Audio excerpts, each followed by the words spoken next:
Hello guys, அஸ்லாம் வலைக்கம். நிஸ்வா மாலை வந்துட்டு 2 o'clock வரைக்கும் எங்கள் 2 பேருக்கு வேண்டி மட்டும் தான் ஓப்பன் பண்ணி வச்சிருந்தாங்கன்னு சொன்னால் நம்ப முடியுமா? இல்லை, ஆனால் அதுதான் உண்மை. அதுதான் இந்த வீடியோவில் பார்க்க போகிறோம். கொஞ்ச நாளாகவே வந்துட்டு மூவி பிளான் பண்ணிட்டு இருந்தோம். எந்த ஒரு சான்ஸுமே கிடைக்கல. சரி, ஓகே, 2 days முன்னாடி ஹஸ்பண்ட் ரொம்ப ஃப்ரீயாக இருந்தாங்க. நைட் வந்ததுமே சொன்னாங்க, சரி கிளம்பு, நம்ம வந்துட்டு மூவி போயிட்டு வரலாம் அப்படின்னு சொல்லியிருந்தாங்க. டிராகன் மூவிக்கு வந்துட்டு செம ரிவ்யூ செமையாக இருந்துச்சு அப்படின்னு சொல்லிட்டு நிறையவே சொல்லிட்டு இருந்தாங்கன்னு சொல்லிட்டு அங்கே போகலான்னு சொல்லி பிளான் பண்ணியிருந்தோம். ஃபஸ்ட்டே நாங்கள் எல்லாமே ஆன்லைனில் செக் பண்ணிட்டு தான் போனோம். 3 பேர் மட்டும் புக்கிங் பண்ணுறது மாதிரி இருந்துச்சு. சரி, அங்கே போய் புக்கிங் பண்ணிக்கலாம்னு சொல்லிட்டு போயிட்டு அங்கே போய் புக்கிங் பண்ணிட்டு இருந்தோம். புக்கிங் ஆகலை. சரி, அப்போ அவங்கள்ட்ட கொண்டு கொடுத்து புக்கிங் பண்ணிட்டோம். நாங்கள் வந்து கொஞ்சம் நேரமாக போன மாதிரி இருந்துச்சு. சரி, ஓகே, அப்படி கொஞ்சம் நேரம் நிஸ்வா மாலெல்லாம் சுற்றி பார்த்துருந்தோம். ஃபைனலாக வந்துட்டு ஸ்க்ரீனை தேடி கண்டுபிடிச்சி ஸ்க்ரீனுக்குள்ளேயும் போயிட்டோம். அங்கே போனது வந்துட்டு செம ஒரு சர்ப்ரைஸு. என்னென்னா, ஸ்க்ரீன் மொத்தம் யாருமே இல்லை, தேட்டரில் மொத்தம் நாங்கள் தான் இருக்கோம்.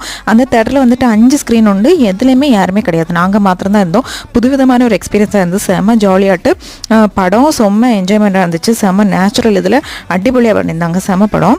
ஃபைனலாக வந்துட்டு ஃபுல் படத்தையும் பார்த்து முடிச்சுட்டு அங்கே வந்து கிளம்பியாச்சு. இன்னொரு வீடியோவில் பார்க்கலாம். டாடா.